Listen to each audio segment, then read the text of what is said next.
BS weather.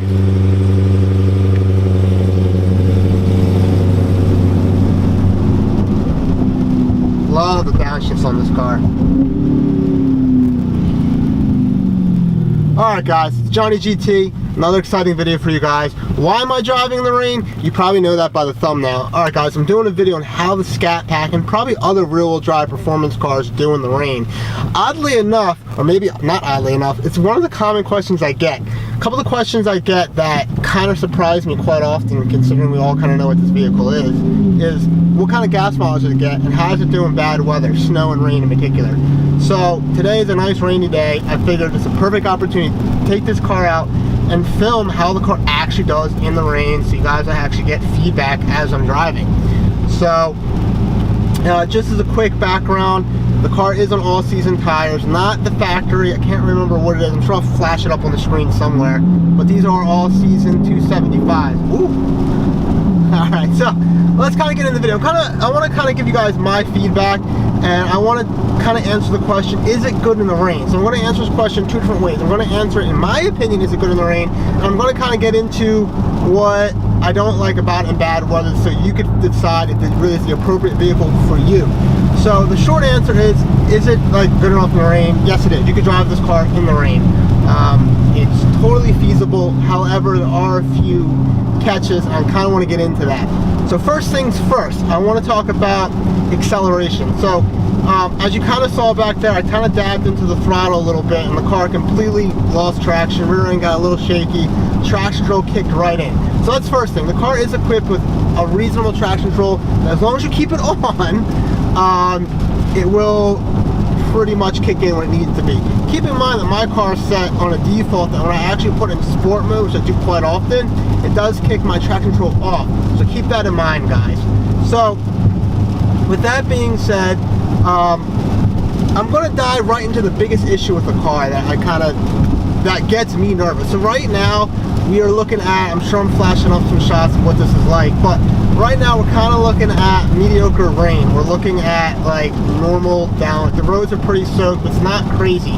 We've been getting some here in New Jersey. I'm right outside of Philadelphia, guys. We've been getting some pretty heavy downfalls, and kind of right now on the road there's some standing water, and that's really this car's biggest issue with a lot of performance sedans. What gets me nervous is when I go through standing water, I can feel the car basically hydroplaning. So if you are not used to cars kind of hydroplaning, that should be a concern for you. It does get me personally a little bit nervous when it's really heavy rain. Right now I'm not really doing anything. I'm cruising exactly the speed limit, doing 50 to 50. The car stops under, actually I'm going to wait a little to really apply the brakes for you guys here. For the most part, the car still stops relatively well. Once again, obviously, I think what it boils down to, guys, is, you know, when you're driving a car like this in the rain, just drive normal. That's really what this boils down to. Drive normal, and you should be okay. It brakes pretty well. Right now, it's not crazy downpour. I would like to take you guys out where it's really raining hard. You can kind of see what I mean. When I'm going through standing water, I get a little nervous. I definitely got my two hands on the steering wheel, which I usually do for two reasons. A, I'm a little nervous, or B, I'm driving maybe a little spiritedly. So that's usually the two reasons why I have both my hands on the steering wheel. Otherwise, I like to just cruise, take it easy, you know, one hand sort of deal. Once again, you gotta be careful with, obviously, the acceleration, just a little bit of gas. Traction control. So, you basically have to drive normal. Yes, you have to be concerned about going around a turn, obviously. If the rear end loses traction on a turn in the rain, guys, or if you go through standing water once again in the rain, another concern for sure. Through my experiences, I've only had a couple of situations that really made me nervous. One of them was I might have been doing some inappropriate things at the last YouTube call out.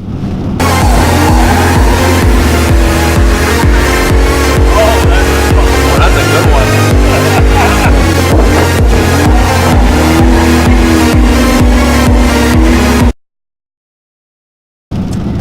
That made the inside of my tire bald, and I didn't know it. So when I was driving it in the rain, the next day it rained like crazy, and I was just fishtailing, hydroplaning like I brought the car home and I told the girlfriend, I'm taking out your WRX. It's all-wheel drive, this is ridiculous. So that you have to keep in mind. So make sure that if you do have a car like this, or any performance car, it's so important about the condition of the tire. And that's going to lead into my next topic. So if you do have a car like this, it's going to be important that you have a good tire. So I was saying, guys, a tire is the next thing I want to talk about. I'm actually hitting some standing water, and you can kind of, I don't know if you see it in the video, but the car is shifting. Let's get out of this left lane, because that's usually where because the road kind of is like this. The water's kind of staying right there. So let's get out of the left lane, get in the center lane. I don't belong in it anyway. To all you PA drivers, get out of the left lane. So the tire's the next important thing. I have all seasons. To be honest with you, I could probably get even a better tire. I've had like another great tire is the Continental, what was it, the DWS, which stands for dry, wet, and snow. That's a great all-season tire. If you don't plan on driving in the snow, or if your car does kind of go away for the winter, believe it or not, a summer tire is phenomenal in the rain. I mean, I don't think everybody knows that. A summer tire, besides like a drag race or something like that, is actually designed to perform very well in the rain. So we're gonna go around this turn real quick. It shouldn't be an issue. You can tell I'm taking it easy, so. There we go. No problem. So, a summer, like I was mentioning, a summer tire like the I've owned on the Mustang, the Continental DW. Phenomenal tire in the rain. It did a great job at making sure the water is escaping the tire. That's really what it comes down to, guys. So if you're wondering why a slicker drag radial is terrible in the rain, guys, because it has nowhere for the water to go. So that's what causes the tire to lift, lose contact on the pavement, and then you are hydroplaning. So if you look at, you can kind of tell we're looking at the grooves.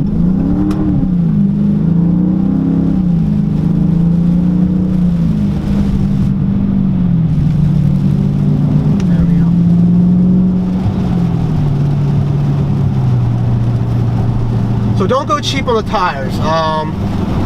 And the other thing you can keep in mind is, ooh, standing water, hold on. There we go. You can kind of see that. Let's get back over again.